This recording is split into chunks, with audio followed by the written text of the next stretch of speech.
Bonjour à tous, aujourd'hui je vais vous présenter un fichier Excel concernant les PLS, pièces reconstituées soudées. Cette feuille est développée par Monsieur Liam Rick. Vous pouvez trouver le lien de téléchargement de ce fichier au-dessous de la vidéo. Comme interface de ce fichier Excel, on trouve les avertissements, les objectifs, les normes, les guides et les recommandations utilisées dans cette feuille, les légendes, les angles de la feuille de calcul, les révisions. On passe à la PLS. On a les outils de prédimensionnement. On trouve en premier lieu le moment fléchissant maximal à l'ULU. L'introduction de ce moment comme si une charge linéaire uniforme. On passe à la moment fléchissant à l'ULS. On sait bien la formule ou la combinaison à l'ULU qui est égale à 1,35G plus 1,5Q. Du coup, le moment à l'ULS est égal à le moment à l'ULU divisé par 1,5. Voici la formule. On passe à la nuance qui dépend de la nature d'acier. Concernant la poutre, le réglage de poutre, s'il est isostatique, donc doublement articulé, si il est hyperstatique, donc doublement encastré. S'il est une poutre de rive hyperstatique, donc articulée à gauche ou à droite ou l'inverse, donc on a dans le cas articulé encastré. Longueur. Le longueur qui dépend de la longueur de la poutre. Pour la flèche. La flèche est le flèche maximale que je veux souhaiter avoir pour la vérification. Généralement, on compare la flèche par L sur 200 d'après le règlement de construction métallique. Ici, on peut régler le flèche convenable pour avoir la sécurité. Donc, il varie de 100 à 1000. Ici, on a le module de flexion qui dépend de la nuance d'acier. Donc, si on change la nuance d'acier, la module, ça sera changé. On passe à l'inertie minimale qui correspond à un moment limite ultime qu'on a introduit dès le début, quel que soit à l'ULU ou à l'ULS. Donc, si on change le moment, la valeur de moment, ces deux paramètres là sont changés. Donc, donc, voici, les paramètres sont changés avec le changement de module de flexion minimale qui correspond, comme on a dit, d'une nuance et de moment. On passe à la deuxième partie qui est le paramétrage de PLS. Voici le paramétrage de PLS. Donc, on a deux remarques. Les soudures sont négligées pour le calcul d'inertie et de classe. Le PLS utilisé pour le calcul de tâches doivent être bisymétriques. Donc on commence par la section. Ici on a le dimension de notre section de PLS B1, TF1, HW, TW, B2, TF2 qui correspond au ce schéma. On passe à ces paramètres là. Donc on a la section de la PLS, masse linéaire ou le poids linéaire de la PLS, Y est l'inertie selon Y, W Y est le module de flexion élastique, module de flexion plastique, AVZ est l'aire de résistance au cisaillement, donc Y est le rayon de giration.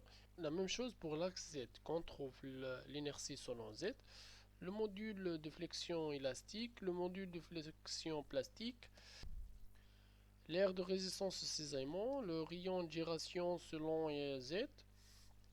On a ces deux paramètres là pour l'inertie de torsion l'inertie de gauchissement. Ce tableau-là pour la détermination de la position de le centre de gravité par rapport au bas gauche de notre profilé PRS selon Y et Z.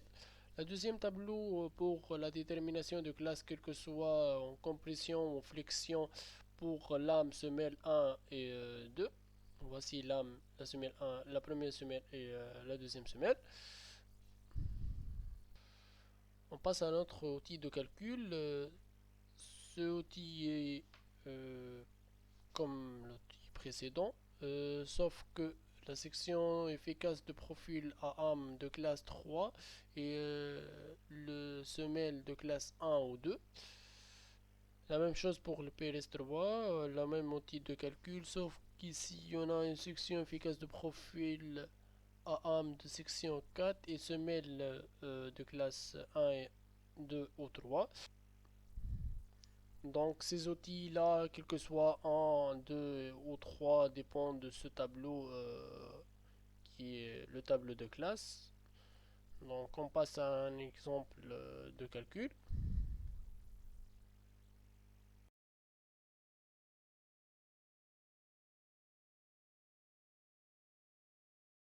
Concernant le réglage de PRS, on va paramétrer notre PRS en supposant que la dimension de PRS là soit B1 égale 300, TF1 égale 15, HW égale à 580, TW égale à 6 mm, B2 300, TF2 égale à 15. D'où notre structure est bisymétrique. On passe à la vérification. La première vérification est de comparer l'inertie de PRS de l'axe fort qui est généralement selon Y avec celle d'inertie minimale à l'ULS. Cette inertie, comme on a dit déjà, elle est déterminée par rapport à ces paramètres-là. Donc la première vérification est que l'inertie selon Y est strictement supérieure à l'inertie minimale. On passe à la deuxième vérification et qui est au niveau du module de flexion ici. W, E, L, Y, W, P, L, Y, W, E, L, Z et W, P, L, Z. Donc les valeurs de module de flexion, quel que soit selon Y ou Z, doit être en vert. Comme on a dit déjà, la vérification de ces paramètres-là, quel que soit selon Y ou Z, dépend de la classe de PRS qui récap dans ce tableau, quel que soit sur lame, semelle 1, semelle 2 en compression ou flexion. Remarque, l'utilité de PLS est de gagner au niveau de poids d'acier. Pour avoir ce gain, il faut vérifier deux conditions. La première est de vérifier si notre section est différente avec le profilé laminé. Si oui, c'est bon, on travaille avec des PLS. Sinon, on évite de travailler avec ces profilés car on a une perte au niveau de temps puisqu'il s'agit de soudure et tout. Je parle bien à la soudure de ce niveau, lame avec semelle 1 et 2. Aussi, on a une perte de l'argent puisqu'il existe déjà des pièces préfabriquées qu'on peut l'utiliser.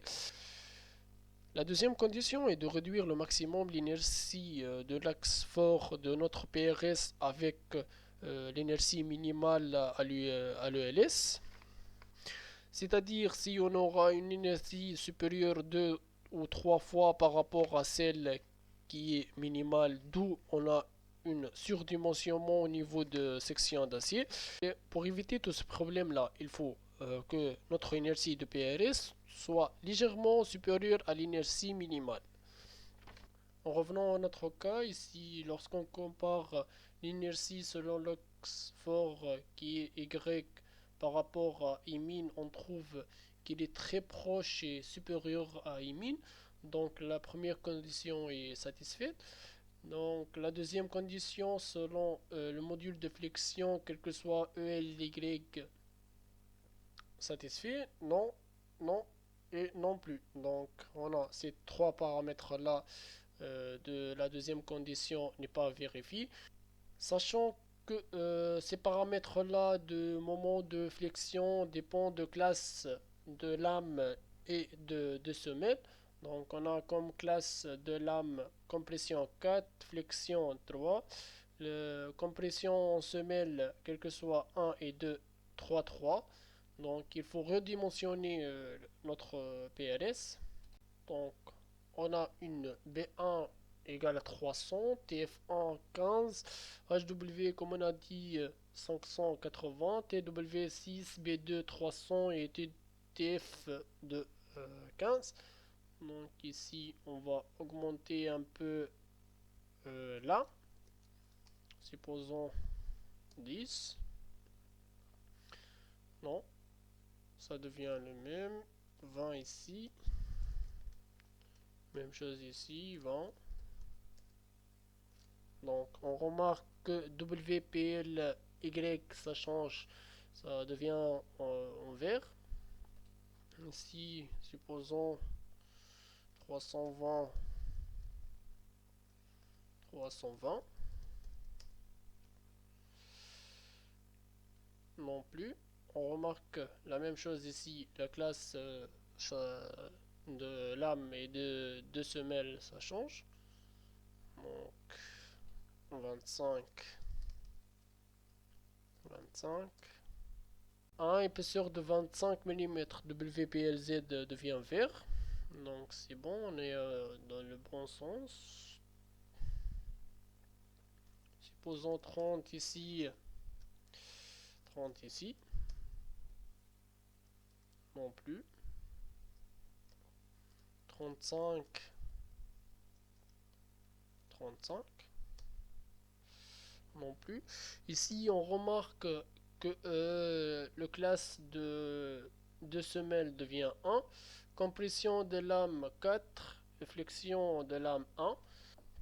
Pour l'inertie, ici, on a remarqué qu'il est presque deux fois l'inertie minimale, donc il faut le réduire.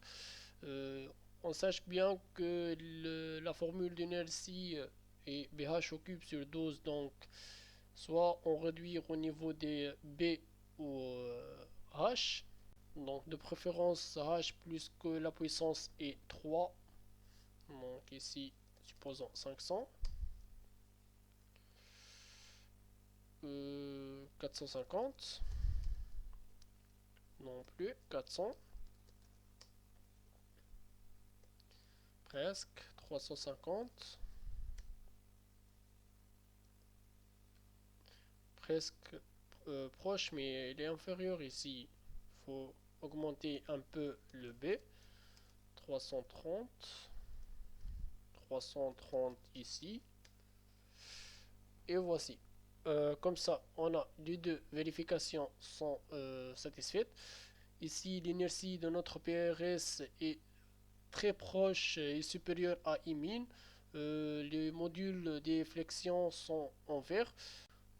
Donc pour une poutre de charge linéaire 400 décanewtons par mètre linéaire et de longueur 30 mètres avec une moment l'état limite l'ultime est 45 000 décanewtons. L'état limite de service est 30 000 décanewtons. Donc voici les dimensionnements de PRS convenables pour avoir un gain au niveau des aciers. On passe à la deuxième outil de calcul qui est une section efficace de profil à âme de classe 3 et de semelle en classe 1 ou 2. Ici, un petit rappel sur les classes de la outil numéro 1. Qu'on a une âme de classe 4 en compression, en classe 1 en flexion, semelle 1 et 2 de classe 1 en compression. Donc on passe à la deuxième cas.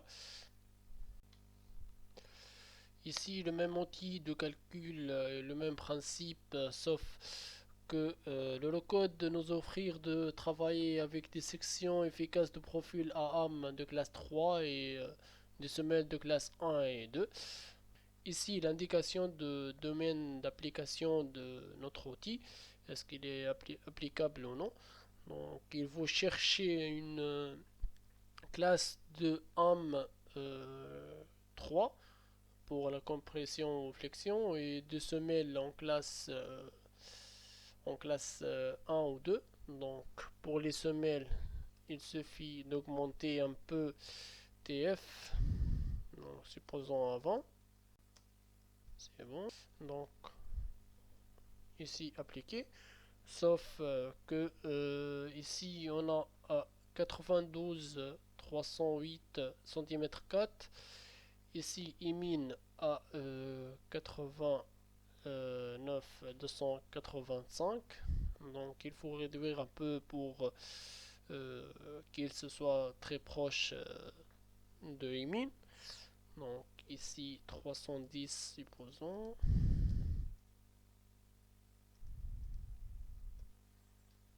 Ici 12, ça va. Donc voici le dimensionnement de notre PRS pour une section efficace de profilé arme de classe 3 et semelle de classe 1 ou 2. Reste que la troisième outil, la même chose et le même principe, sauf que la section efficace de profilé à arme de classe 4 et la semelle de classe 1, 2 ou 3. Donc c'est très facile et merci pour votre attention.